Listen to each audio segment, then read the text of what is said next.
We're here again today doing the Continue to Fight 5, I think. And we're going to start with the reading. It's from page 153 in the Big Book of Alcoholics Anonymous. It may seem incredible that these men are to become happy, respected, and useful once more. How can they rise out of such misery, bad repute, and hopelessness? The practical answer is that since these things have happened among us, they can happen with you. Should you wish them above all else and be willing to make use of our experience, we are sure they will come. The age of miracles is still with us. Our own recovery proves that. Amen. So I guess the big thing I would start out with is how somebody like me comes from where I come from and to be where I'm at today. So I guess the first thing I would have to say is where it was that I came from. And I grew up in San Diego, and I moved cross country once. I lived in Washington, D.C., and around 15 and a half, my dad moved. And when he moved, I had this like void in my life to where I felt like there was nobody for me to look to. And I started looking to my friends on the streets, and that in turn led me to drugs and alcohol. And towards the end of my using, about 10 years strung out on heroin, and about 15 years of drinking and using drugs complete. But the last 10 years, I was actually strung out on heroin. And to go from somebody who used to hang out in the Tijuana River, and if you've never been to Tijuana, it's like an open sewage duct. And that's where everybody used to hang out and get high and shoot dope, and that's where I used to cop dope towards the end of my using. I had absolutely nothing. I was living in Tijuana right outside of San Diego, and I had a wrecked truck. I had no girlfriend. I barely was holding on to a job.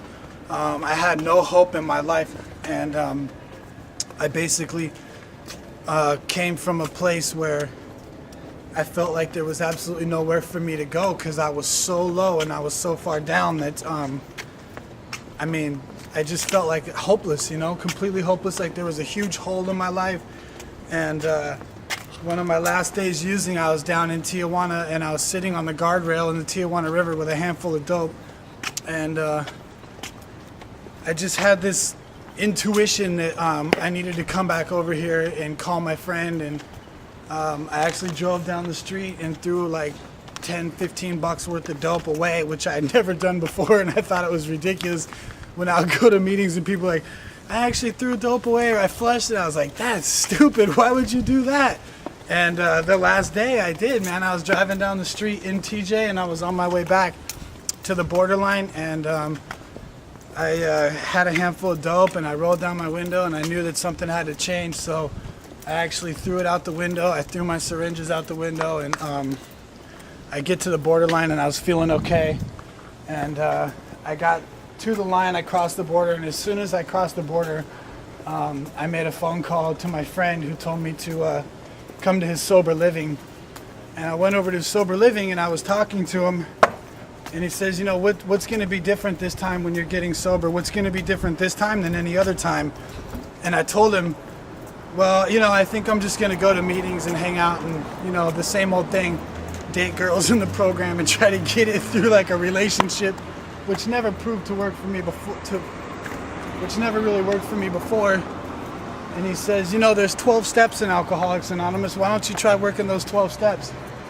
And I said, well, yeah, that could work, but I think I just like to go to meetings and hang out and have coffee afterwards. And he goes, that doesn't seem to be working for you. And I was like, true, that makes sense. So that's what I did. I went to the meeting, and my friend introduced me to somebody, and that guy became my sponsor. And I asked him to take me through the steps because I didn't think that I didn't want an authority figure in my life, and I felt like a sponsor would be an authority figure. So I went